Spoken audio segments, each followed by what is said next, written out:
Aston Villa FC have gone from mid-table mainstays to a resurgent force in English football over the last few years.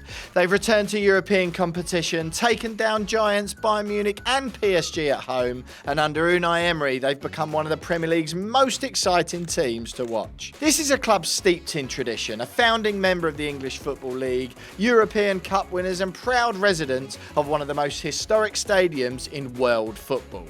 And now, with billionaire backers V Sports, Villa are aiming to take their iconic home to the next level with a £100 million redevelopment that will transform the North Stand, create the Premier League's biggest beer hall and future-proof Villa Park for decades to come. So in this video, SunSport takes a closer look at what's in store, what it means for fans and whether this grand old club is ready for its next chapter. So to me, Aston Villa means the world. Even when I hear other pundits say anything negative about Aston Villa, I'll get my back up and don't say anything about my club. It's a very special place. I used to go there with my dad and just got hooked from the first time I went, really. Aston Villa means everything to me. As soon as I showed any kind of interest in football and Villa, my dad took me down straight away, got me a season ticket. I think he probably initially was using it as an excuse to be able to keep going himself. So what's gone before? Villa Park has been Aston Villa's home since 1897, after the club left their old, uneven pitch at Wellington Road. The stadium was built on the historic grounds of the Aston Hall estate, which was once owned by Sir Thomas Holt, who Villa Park's iconic Holt End is named after. And back when it was first built, the pitch actually replaced a large ornamental pond within the estate grounds. The original build took 3 years and cost £16,733, which is around 1.8 million in today's money. Its initial capacity was 40,000, but initially it wasn't just used for football. In the early years, the pitch was surrounded by a cycling track and hosted athletic events, as well as the beautiful game. Over the following decades, the stadium underwent numerous upgrades, including an £887 terrace covering, and there was even a plan to increase its capacity to a staggering 120,000, but that dream never became a reality. Villa Park's two-tier design was inspired by Everton's Goodison Park, and further upgrades came during the 1970s when Doug Ellis took over as chairman. By the early 90s, the capacity had grown to 46,000, only to be reduced again to 40,310 when the Holt End was converted into an all-seater stand in 1994. The most recent major renovation came in the year 2000, when the Trinity Road stand was completely rebuilt, and then it was officially opened by King Charles, which carried on a royal tradition as his grandfather King George VI had opened the previous version 77 years earlier. King Charles' son Prince William, of course, is also a huge Villa fan. Today, Villa Park holds 42,918 fans, making it the 10th largest stadium in English football. I think the role Villa Park plays is like it's right in the heart of Aston. So you get the feel that like everyone around there is Villa crazy. There was a time when Villa were having semi-finals of the FA Cup played there, England games played there. The stadium, the memories. Anyone who goes there, any commentator will say it's one of their favourite stadiums, Villa Park. A very homely stadium. What I think I like about Villa Park is that it's still traditional, but they've managed to keep it moving with the times as well, so it's still got that feel. I think it's a very unique ground, it's steeped in history. Villa Park now has the reputation of having a great atmosphere, but it hasn't always been like that. At times I've wondered why I was still going, because it wasn't a particularly enjoyable experience.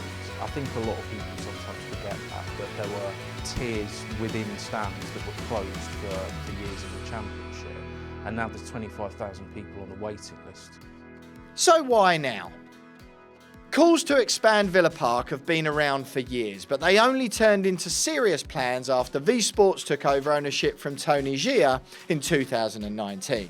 With Villa back in the Premier League and stable on and off the pitch, planning approval for development was granted by Birmingham City Council in December 2022.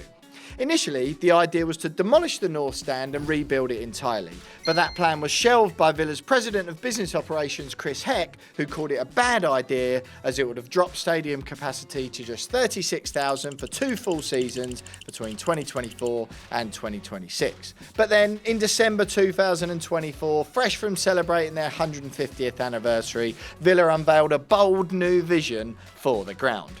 New artists' impressions revealed a modernised north stand, ambitious external upgrades and a focus on fan experience. And all of this coincided perfectly with their Champions League journey. Villa have tried to take the ground in a little bit of a corporate direction over the last 12 months, and a lot of the hardcore fans don't like it. Football is for those people that have got season tickets, that come every week, that have been through the club through thick and thin. I've sat with the same people, whether Villa have been good and whether they've been bad. Those people have had season tickets in the whole end in the Championship, and they've got them now in the Premier League when we're a good team. The matchday experience hasn't been great. Most fans and the club will probably acknowledge that there was a lot of work to do inside the ground. I mean, you go to Tottenham and spend a couple of hours there before kick-off very easily. You want to have a pint there.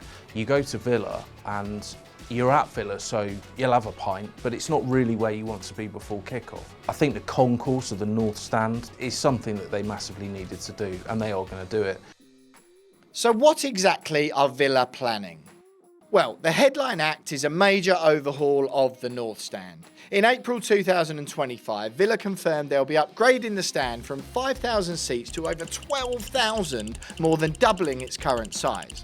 Alongside that, the other three stands will receive minor enhancements, which will boost the total capacity to roughly 50,000, which is about 7,000 extra seats, with the club hoping to bolster that even further to around 52,000 in the coming years.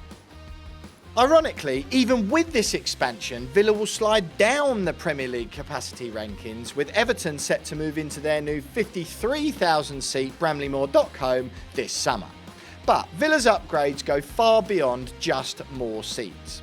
Outside the North Stand, a new plaza is being developed on what is currently the stadium car park, and at its very heart will be the Warehouse, a vast fan zone and beer hall which once finished will be the biggest in the Premier League. There'll also be a brand new two-storey club shop packed with official merch, plus travel to the ground is also being considered too. Whitton train station, located just a few hundred metres away, will be rebuilt with a new footbridge, improved queuing systems, better shelters and the ability to handle larger trains, which will effectively double the matchday capacity to around 10,000 passengers.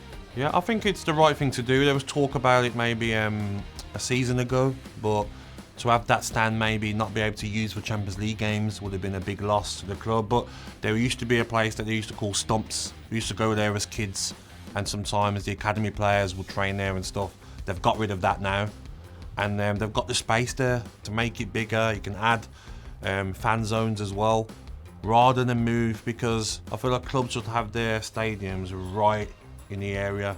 Aston Villa in Aston, always. It's a club that's proud to be old school, that has traditional values to it, and they're trying to keep that feel within the way that they're renovating the stadium. Any fan would tell you that those 7,000 seats should really be going to season ticket holders. I went to a Man City game this season when they played Aston Villa, and I just see tourists taking pictures while the game's going on, not watching the game. I buy my son tickets for games, and there's one or two left when you wait for the day before. So they're selling out every week. So 7,000 people will be fans that are real fans who are going to bring that atmosphere. I don't think it will be tourists, because Aston Villa have got 30,000 waiting on the season tickets. I think there has to be a percentage of the extra 7,000 have got to go to season tickets. That's so important, because I think there's people been on there years. So when will all of this be ready? The entire project is expected to take around 2 years, with an estimated completion date by the end of 2027. But for any impatient fans out there, the Warehouse Beer Hall is set to open much earlier, with a projected launch by the end of 2025. And crucially, all of this work is expected to finish in time for Euro 2028. Villa Park is one of 9 venues in the UK and Ireland picked to host matches at the tournament, making this redevelopment perfectly timed for a major moment in football history. And in more good news for fans, Villa have confirmed the stadium's capacity will not drop during the redevelopment. Thanks to a rarely seen building approach and what the club calls a robust design process, the North Stand will be upgraded without having to close any parts of the stadium during the season. That's in stark contrast to other clubs like Liverpool and Fulham, who saw their attendances dip significantly while recent stadium works were underway.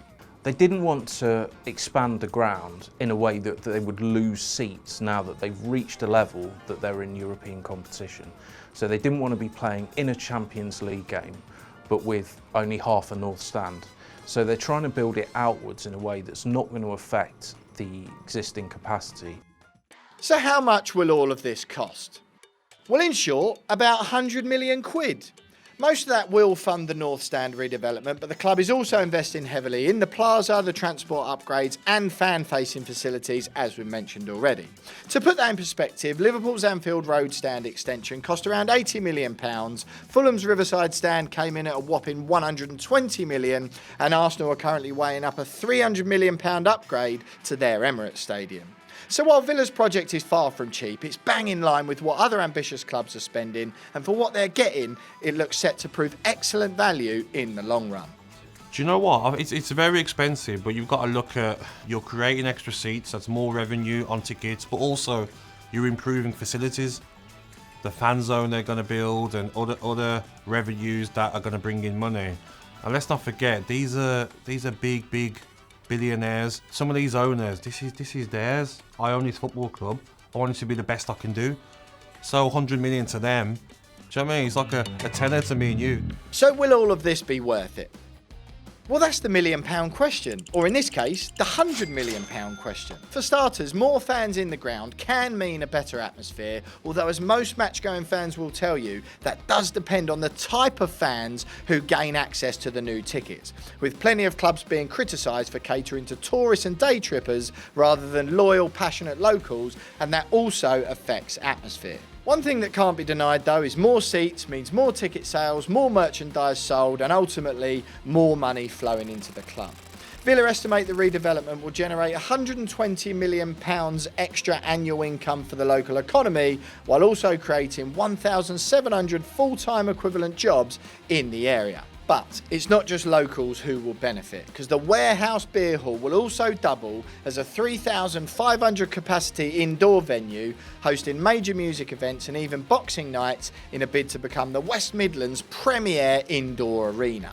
I would love to go to the beer hall. I have to specify what beer they've got. I do get a bit fussy with my beer. Can they get some Coronas in there? Some chilled Coronas with lime in? Maybe, but yes. And what I've enjoyed most in the last year is sitting with Villa fans and watching games. So I'll sure be in that beer hall as a fan, supporting my team. Villa have got a massive season ticket holder waiting list. There's tons of people that want to come to Villa Park that can't, and I hope that by redeveloping the North Stand and adding those new seats in, that the tickets get distributed in like a fair way. Those people that have waited for a season ticket for a long time, I want those seats to go to those people. Now, the club don't really want season ticket holders, do they? That's not what they want anymore. You know, the season ticket holder is kind of being left behind because clubs want the people that come for the day and spend the money in the club shop and don't go to the normal match day pubs and things like that. They want the money to be spent in the ground, and a lot of what Villa are doing around the North Stand as well is that they're trying to build something that's sustainable. That means fans will come to Villa Park early, they'll get there and they'll drink at the ground, which is great. You know, you want as many people there at Villa Park as possible, and I understand why the club wants that. You want the real fans in there, you know, but the problem is now though, with a lot of clubs, tourists is going to come to the club shop, they're going to buy a couple of shirts, and shirts are expensive now. If you get someone with a long name on the back, like you're talking hundreds of pounds. My shirt didn't get brought a lot because of how many letters I got on my bloody surname. It's hard for the clubs to get the right balance, but I think like clubs like Manchester City though, I mean, I've never been to a more quiet stadium in my life. It would get people in before kick-off, spending their money and generally driving up revenue, because that's the whole point of this really. This is all about PSR. So what next? Aston Villa are building for the future, both on and off the pitch, and the redevelopment of Villa Park is about more than just bricks and mortar. It's a bold statement of intent from a club with serious ambition. I understand that the owners and the club have to try and make revenue in different ways, but I still think sometimes that the rises in prices, you know, the way tickets are distributed, it doesn't make a massive difference to the club. You know, what's an extra £1 million to the club? Probably nothing. It's not going to make or break them. You know, if a player signed for the club and asked for an extra £1 million signing on fee, or the agent asked for an extra $1 million, the club's going to pay it. But all these little £20 rises here and there, they make a difference to the proper fan, and that's what I don't want to see. I just don't want to see Villa lose that proper fan element, because that is what separates the club at the moment and what makes it special. And if we get rid of that, then I don't know where football's going. So the atmosphere should stay the same. It should get louder. They should bring in a bit more money. Hopefully it keeps the soul of the ground that's been there since I've been going, and it just creates a bit more money for the club that they can spend on players, because the better players they've got, the more they'll win, the better the atmosphere it will be, and the happier I'll be. Aston Villa Football Club in a great place. Owners, managers, fans aligned. Few bumps in the road, not getting Champions League football, but we've got a great squad of players and the future is bright for Aston Villa. With European nights returning to Villa Park and a world-class stadium taking shape, Aston Villa are not just here to compete, they're here to take charge.